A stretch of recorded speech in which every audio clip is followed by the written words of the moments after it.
Hello everyone. Today we'll be looking at HUR SmartBalance Trainers.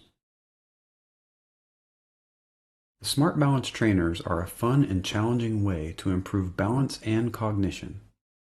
When you select the Trainers tab on the home screen, you will see 7 different options to choose from. If you have an older version of SmartBalance, you will not see the last 2 trainers, Inback and Stop Signal, which are the newest cognitive-related trainers. Also, the screen colors will look a little different. The trainers can be performed with or without a person selected. If a person is selected, the score will be recorded for later comparison. If the client has been assigned the training from HUR SmartTouch, the scores will be saved there. To go to the first trainer, with the Trainers tab selected, click the Maze option.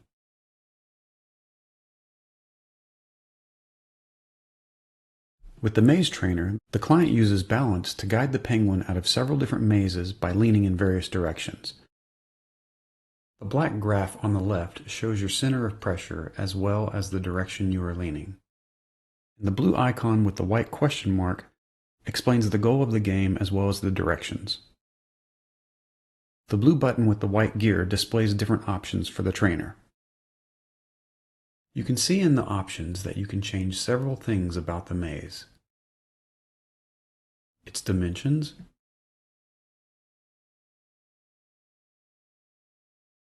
you can add or remove the checkpoints, yellow stars or fish depending on your version.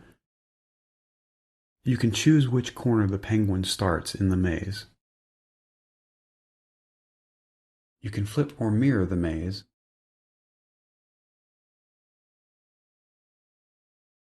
And change the platform's sensitivity. When you are ready, stand normally with feet approximately shoulder width apart in the center of the platform and select the play icon in the lower right corner. You will be asked to stand still for 5 seconds while the platform calibrates. Then, guide the penguin through the maze by leaning in different directions. With all of the trainers, if you wish to stop before you are finished, just select the blue button with the white square in the lower right corner. I have sped up the trainer video for the sake of time. When you have completed the maze, your score is displayed. If a person was selected for the trainer, a list of their high scores will be shown in the upper right corner. The little door with the arrow pointing left exits the trainer. The next trainer is Chase. This time I won't select a user so you can see what that looks like. With the Trainers tab selected, click the Chase icon. Here, the white circle at the bottom indicates center of pressure and which direction you are leaning. With Chase, the client uses balance to trace a wide selection of patterns by leaning in various directions, with the goal of staying inside the circle as it moves around. Again, selecting the question mark in the upper right corner will show you the goal and directions for the trainer. As with the other trainers, selecting the blue button with the white gear will display the options for the trainer. You can see here that there are several courses to choose from. You can also change the size of the circle that you have to stay inside. And you can vary the speed, change how long the trainer lasts, and adjust the sensitivity of the platform. Here, the lower the setting, the easier it is to control your movement. Again, to start the trainer, stand in the center of the platform with your feet about shoulder width apart, select the blue button with the white triangle, and the platform will calibrate.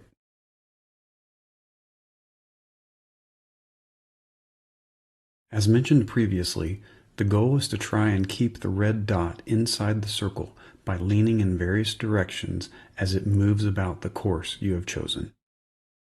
Again, I have sped up the video for the sake of time. When the trainer is finished, your score is displayed. If a client was not chosen, you will not see high scores in the upper right corner, only basic overall statistics. The little door with the arrow pointing left exits the trainer. The next trainer is static. With the static trainer, the client uses balance to guide the penguin through different patterns, with the goal being to lead the penguin from checkpoint to checkpoint as fast as they can, while staying within the track. Here you can see the static trainer directions.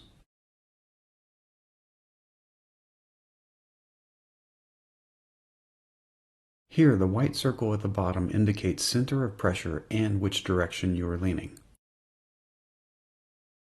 In the static trainer options, you can change the shape of the track, the directions that you have to work, and the sensitivity.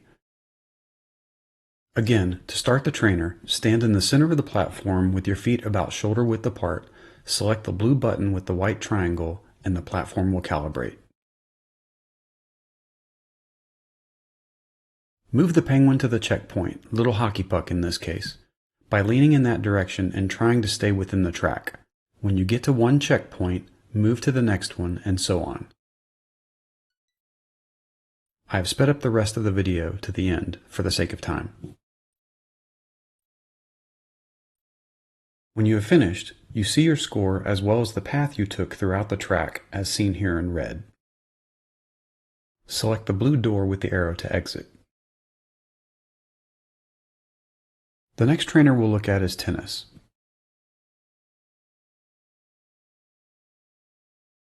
The tennis trainer is very similar to a very old game called Breakout, with the goal being to keep the ball in play as long as possible while smashing all the bricks. You will lean left and right to control the direction of the paddle. By the way, you lean forward to launch a new ball into play. Select the question mark to see the directions.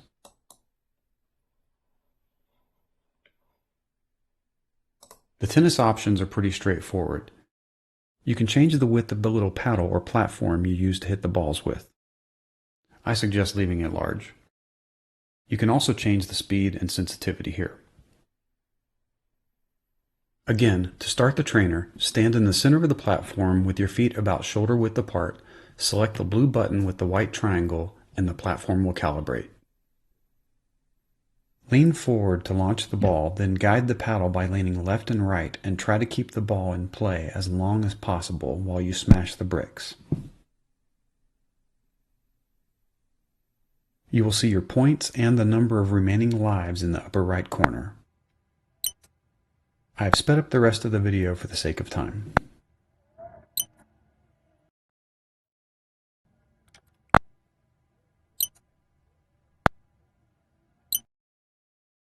When you are finished, you will see your score.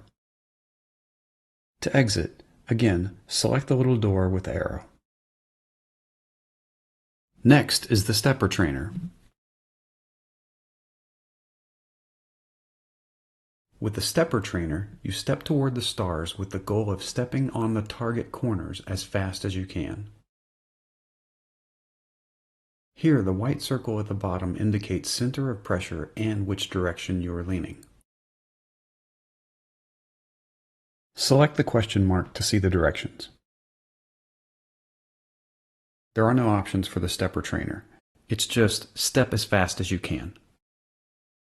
Again, to start the trainer, stand in the center of the platform with your feet about shoulder width apart, select the blue button with the white triangle, and the platform will calibrate. You will see yellow stars appear in the corners of the platform on the screen. As you see them appear, as fast as you can, step toward the target corner on the platform you are standing on. Leaning is not enough. You have to actually step toward the corners. I have sped up the rest of the video for the sake of time.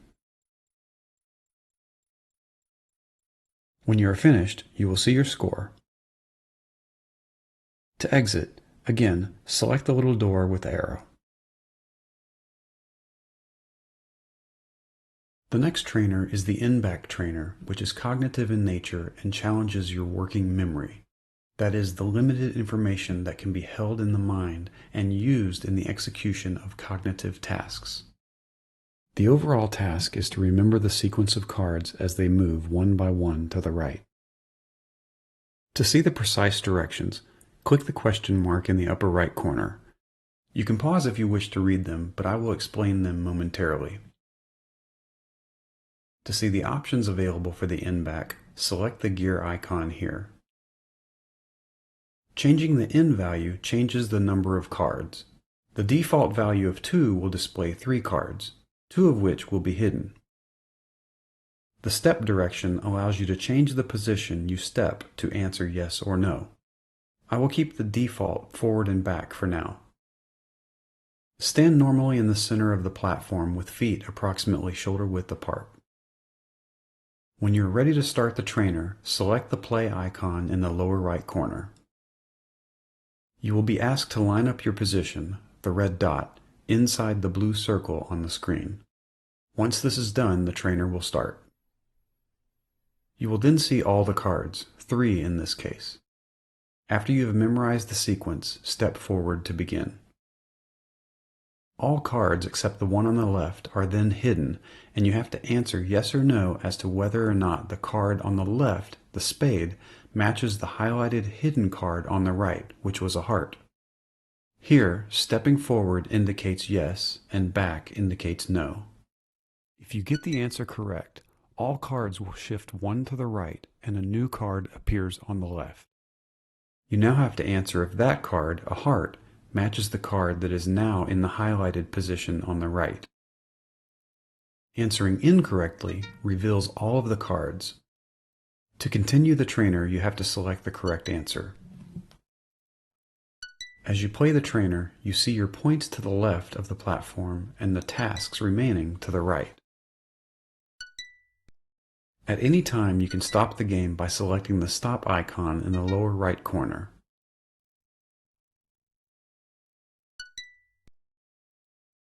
I've sped up the rest of the trainer to get to the end.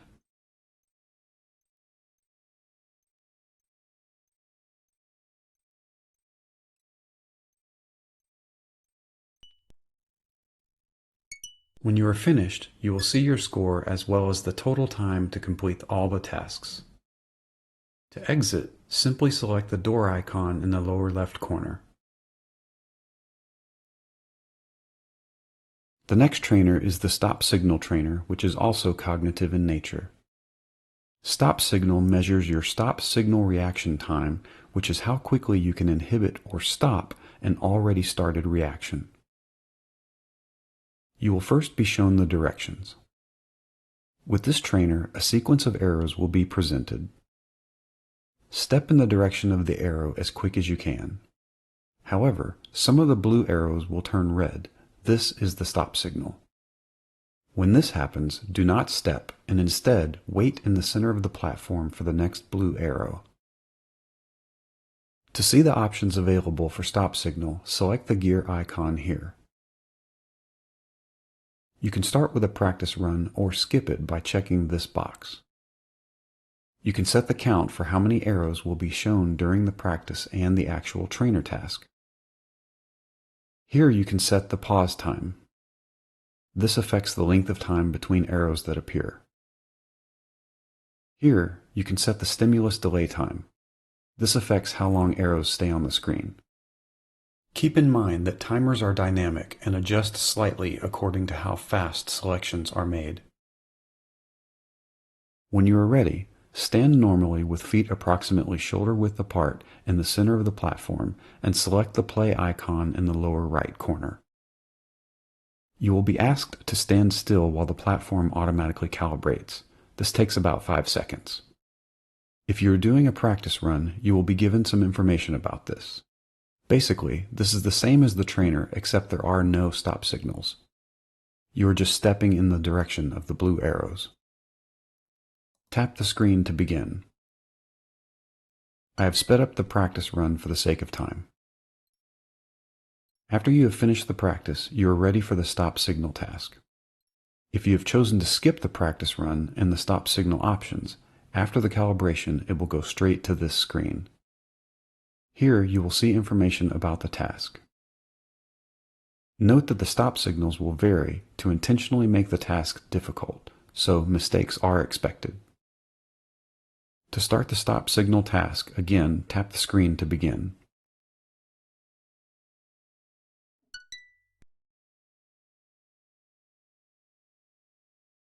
Again, I have sped up the video for the sake of time.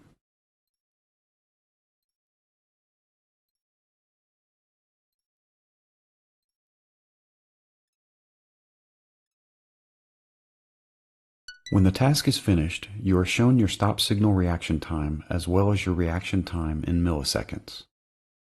Stop signal scores are only recorded if you are assigning the task from HUR SmartTouch. And that's all the trainers. Thank you so much. I hope this has been helpful, and I wish you and your clients the absolute best.